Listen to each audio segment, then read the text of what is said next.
What's going on, everybody out there, and welcome back to another episode of the Dark Avengers Chaotic Comic Reviews. And we have finally made it, everyone. It took 4 episodes, but we finally caught up. I can finally start saying once again for these reviews, this is the show where I like to talk about and discuss the comic books I've read in the previous week. For this episode, I'm talking about books that were released on March 30th, 2022. We have a grand total of 6 books. Now that I'm finally caught up, I can start adding to my weekly pile. So I'm excited for that, and I'm looking forward to it. There are a few books I want to get my hands on, both to catch up on and to just start reading in general. But anyway, we've got 6 books this week, and real quick, don't forget, follow all social medias, link in the description below, because now that I'm caught up on my reviews, as I've told many people who have a lot of questions, whether it be on the gaming channel, Twitch, or whatever, that once I caught up on my reviews, which this was my main focus for the past couple of months, that's when things were going to start moving again everywhere else. So look forward to more stuff in the coming weeks, newer things in the coming weeks as well.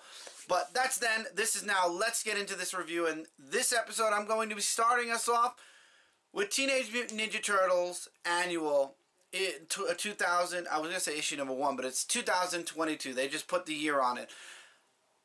I feel like this is something that I've been saying now since we started these reviews when it comes to TMNT.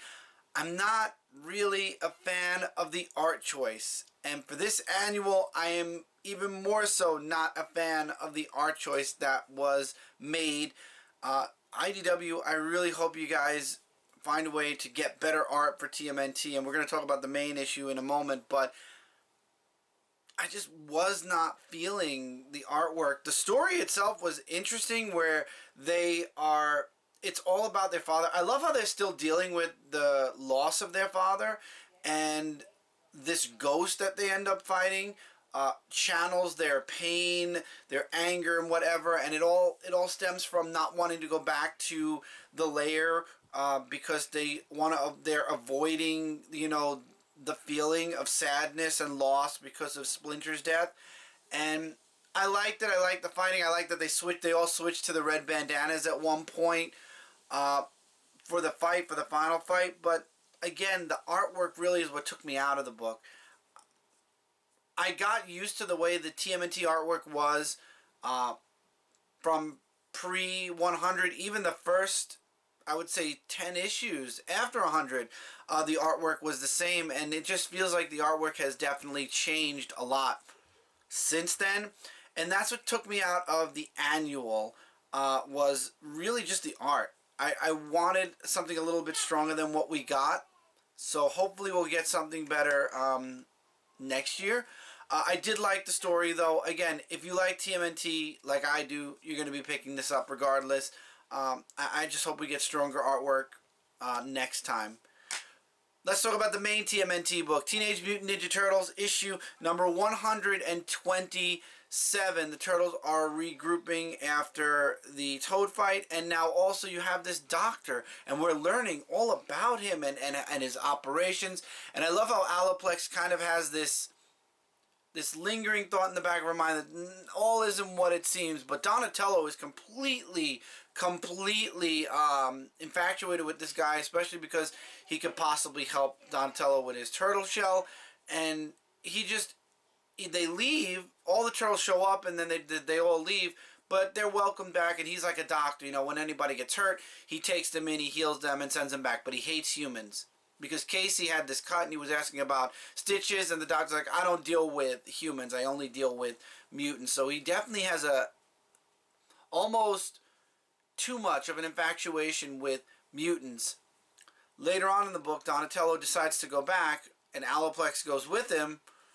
They split, and Aliplex does a little bit of snooping, and yeah, Aliplex was right. I'm going to leave it at that. We might be getting the introduction of a new character next issue, which is really cool because it's a twist on a known character from previous TMNT mythology, and I'm interested. Now, this has me interested. The one thing, again, that I have to say that takes me out of this book is the art, especially certain panels. It just looks either sketchy or it's just too, I don't want to say too animated, but it's like over the top animated, like normal, like from what we've been reading with TMNT, if you've been there since the beginning like I have, the characters just don't look or feel right sometimes in certain panels.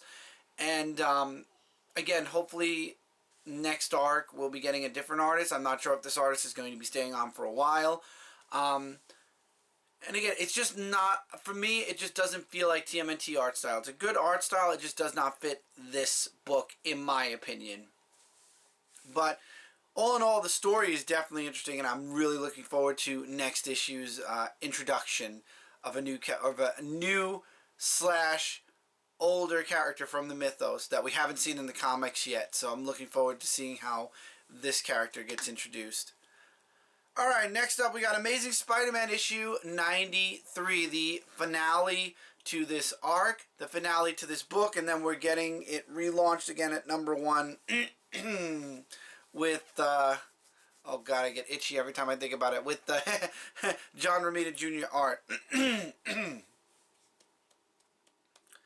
Yeah, I don't think we'll be reviewing Amazing Spider-Man for a while. I'll try the first issue, but as you all know, I am not a fan of John Romita Jr.'s art at all. But let's talk about the last issue with Ben. So, Ben wants his memories back, and he finds the boss lady. But the boss lady knows that his mind is starting to go, so she basically tricks Ben and gives him the helmet that took away his memories and says, oh, just take it, and, you know, the only memories that we took from you are the ones that are in somebody else's head, insinuating Pete. So she says, I'm sure he would be more than willing to share his memories with you by using the helmet. And all in all, this is just her way of escaping and kind of sending Ben after Pete and possibly killing two birds with one stone. Quite literally, almost. So Ben finds Pete. They get into this huge fight because Pete's like, that's not how it's going to work. We'll figure out another way. Of course, Ben is already not I don't want to say not coherent, but he is too far gone at this point where he's unreasonable. And that's where the fight breaks out.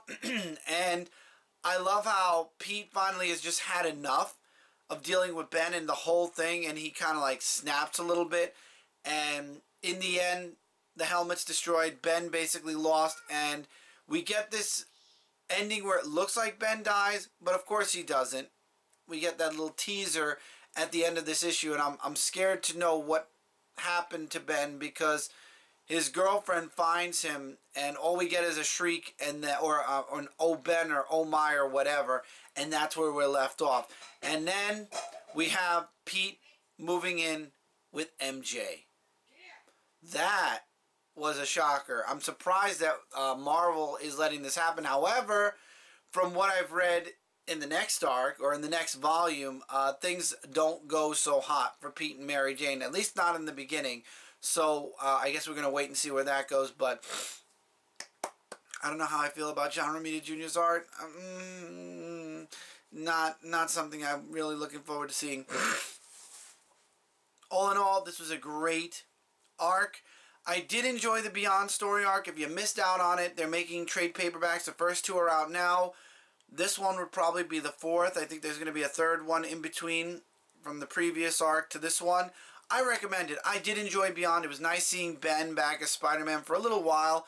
It's just unfortunate what happened to him by the end of the arc. And hopefully we'll be able to fix Ben once again, because I feel like poor Ben gets screwed over left and right when it comes to either dying, getting messed with, or completely at one point being the bad guy and then having to go through a whole redemption to get back to where he was.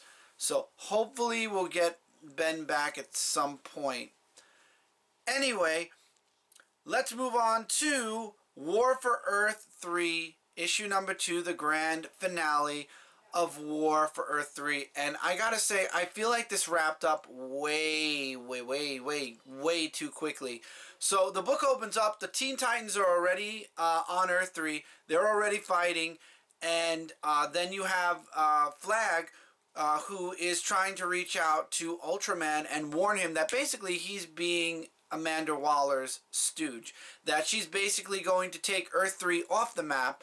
We don't know why, but she's going to basically take Earth 3 off the map and have Ultraman basically under her thumb. She's just making it look like he's going to be the god of the planet for now, but in the end, she always has an ulterior motive, which basically will make Ultraman out to look like a chump.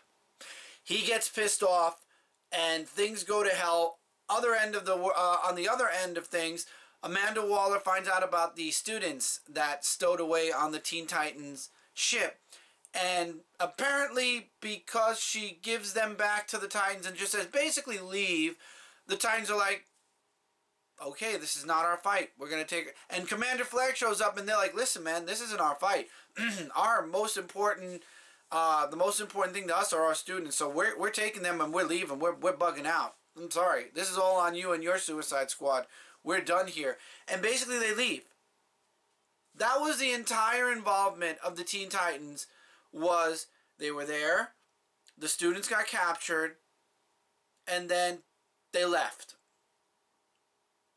Said, oh, well, whatever, Amanda Waller, whatever, we can't risk it, we'll deal with it if it comes to our Earth, but we're out. So why bother involving the Titans if you're just literally going to make them walk out? And we still don't know what Amanda Waller's plan fully was at this point with Earth 3, but Ultraman has now gone berserk. And I love how Superwoman tries to stop him, or doesn't even try to stop him. She just beats the crap out of him because he looks weak. And in the end, the crime syndicate turns on Ultraman. I'm not going to say what they do, but they do something and lock him away. And now Amanda Waller has Earth 3 all to herself.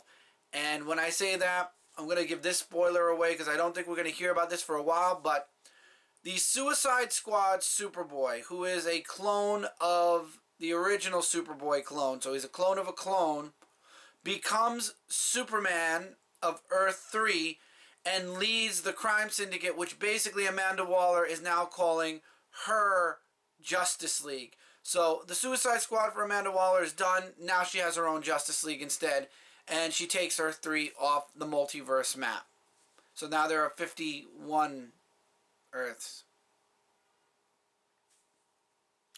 I do like the Superboy costume, or the Superman costume that she makes for Superboy in the issue. Now I guess he's Superman also. Everybody's becoming Superman now, apparently.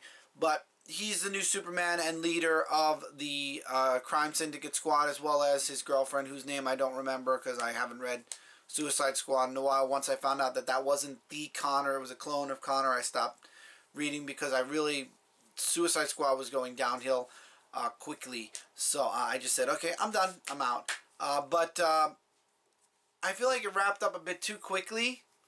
And I like the potential. I guess we'll have to wait and see where Amanda Waller's Justice League goes next. Maybe during Dark Crisis. I don't know. But it was basically the whole point of this was to create Amanda Waller's own Justice League. If you're interested, I would say check it out. Is it a must-read? Especially if you're reading it for the Titans? No, I don't think so. I don't feel so. I mean, it's up to you. Now, the next two books are my favorite for this week.